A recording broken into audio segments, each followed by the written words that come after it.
شفتوا يا جماعه الفطاير اللي احنا عملناها، او الدنش او الباتيه او فطاير شم النسيم. والله انا بعد ما عملتهم سبحان الله عرفت، يعني افتكرت ان شم النسيم بكره.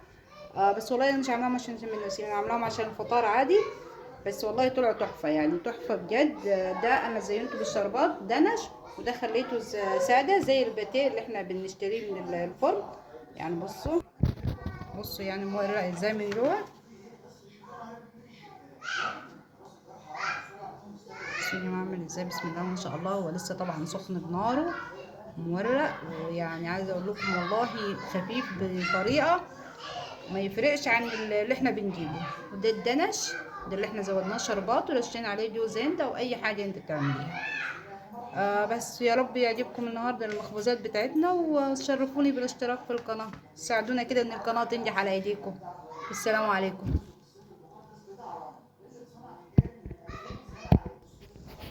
كده يا جماعه هنعمل احلى دنش النهارده.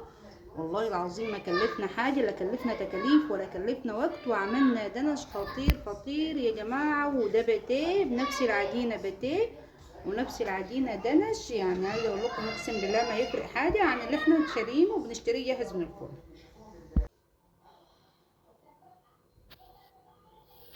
فبقى يا جماعه لما نعمل شويه فطاير وشويه دنش. والله انا عملتهم كده النهارده بالصدفه، يعني ما لقيناش حاجه نفطر بيها وسبحان الله. بعد ما عملتهم افتكرت ان بكره شم النسيم، والحاجات دي يعني بتبقى مناسبه لشم النسيم. الصورة يا جماعه عشان تطلع ايه مورقه كده زي اللي احنا بنجيبها من ده، هنفردها كده بايدينا بالطريقه دي. يعني احنا عاملين كذا شكل اصلا بصراحه. نفردها كده بايدينا ونطبقها كده ونطبقها كده كده. بصوا اهي تطلع معانا بالطريقه دي زي بالظبط اللي احنا بنجيبها من الفران يا جماعه. يعني شوف الواحده دلوقتي بنجيبها بكام، هتطلع مورقه معانا زي الافران بالظبط. وهنعمل شكل تاني دلوقتي. بصوا ده شكل تاني. احنا كده هنعمل يا جماعه الدنش او الباتيه نفس العجينه، يعني نفس العجينه انت هتشكليها زي ما انت حابه. دنش باتيه زي ما انت حابه. يعني لو انت حباها يكون باتيه مش هتحطي له ايه الشربات اللي احنا هنحطه على الوش بعد ما يطلع من الفرن. لو انت حباه يكون دنش هنعمل له ايه معلقه شوربه. وده شكل تاني يا جماعه. يعني بصوا ده شكل وده شكل اهو. ده الشكل اللي احنا عملناه وخمرناه اهو. هنسويه على الفرن دلوقتي وهنزينه بقى. في حاجات هنزينها وفي حاجات هنسيبها ساده زي ما هي.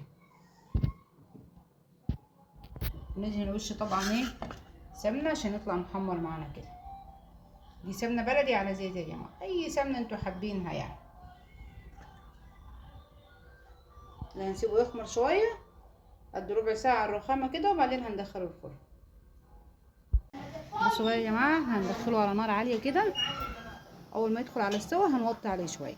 هو لازم يدخل على نار عاليه عشان يقب معانا ويحمر من فوق. اول ما يحمر هنوطي عليه شويه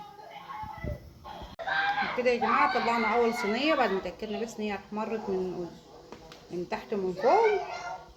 ده بقى الدنش هنرش عليه بالشربات دلوقتي، بس بعد ما نطلع بقى الثواني خبيز. وعملت كمان في فرن البوتاجاز. طبعا انا يا جماعه مجهزه شربات بارد. شربات يعني ايه سمكه اهو خفيف قوي ولا هو هرش كده زي ما انتم شايفين. ده احنا كده بنعمل الدنش يا جماعه. ده شربات معجون، بس طبعا الدنش لسه مطلعينه سخن من الفرن. واحنا بنرش الدنش كده هنكمل باقي التزيين وهنرجع. بصوا انا زينت اتنين ان هم عملتهم دنش، ودول هسيبهم كده. بصوا والله ما في فرق من اللي احنا بنجيبها البتاء الجاهز اللي احنا بنجيبه من الفرن. عايزه اقول لكم يعني العجين ده بتاعه عباره عن هو سمنه وقشطه ولبن وسكر بس، بتخلي العجينه متماسكه معاكي. بس شكلي العجينه زي ما انت عايزه.